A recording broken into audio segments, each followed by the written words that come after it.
Hi, I'm Danielle Nicholas Bryk, and we are on the second floor of my home, and this is where the master bedroom and ensuite are.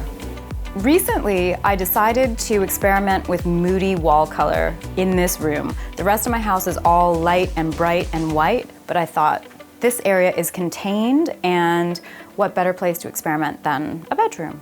I decided to go with Farrow and Ball railings in this room, and I like this tone of black because it has a hint of blue, a hint of gray, and it's not quite so harsh as a true black.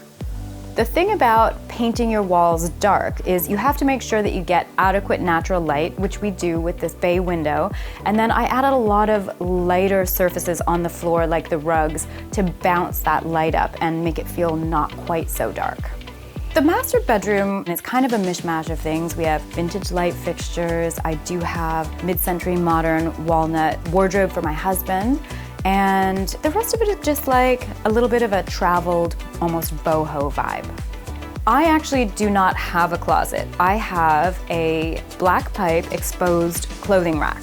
It's something that I made myself, and again, it keeps me living minimally, keeps me on my toes. I have to make sure things look tidy, but I do have drawers, and I do have all my off-season storage in this trunk, so I do have stuff, just not a lot of it. The most luxurious thing in this room for me is this wood-burning fireplace. It is actually functional. I decided to strip the mantel. This is the original mantel, and I left it with that raw wood look. I like a lot of different wood tones. They can warm up a space, especially a very minimal one. And it kind of, that's it. Never mind. This room used to be the traditional middle bedroom of the home, and we decided to turn it into the master ensuite. And we've actually got the original clawfoot tub from the kids' bath that we salvaged, and I kind of just plopped it here, added some modern fixtures, and I really like that unfinished, almost casual vibe, and I've definitely played that up in here.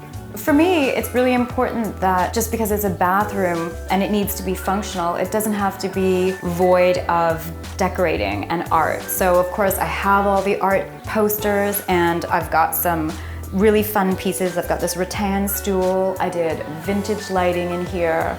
So it's kind of an eclectic feel. I've brought the dark color through on the walls, and it gives almost that cocoon feeling to this room, which very much for me is a place of escape and a place to unwind, have a bath. It's definitely a reprieve. So this is it. If you'd like to see the main floor of my house, including my new kitchen, you'll find the link in the description below.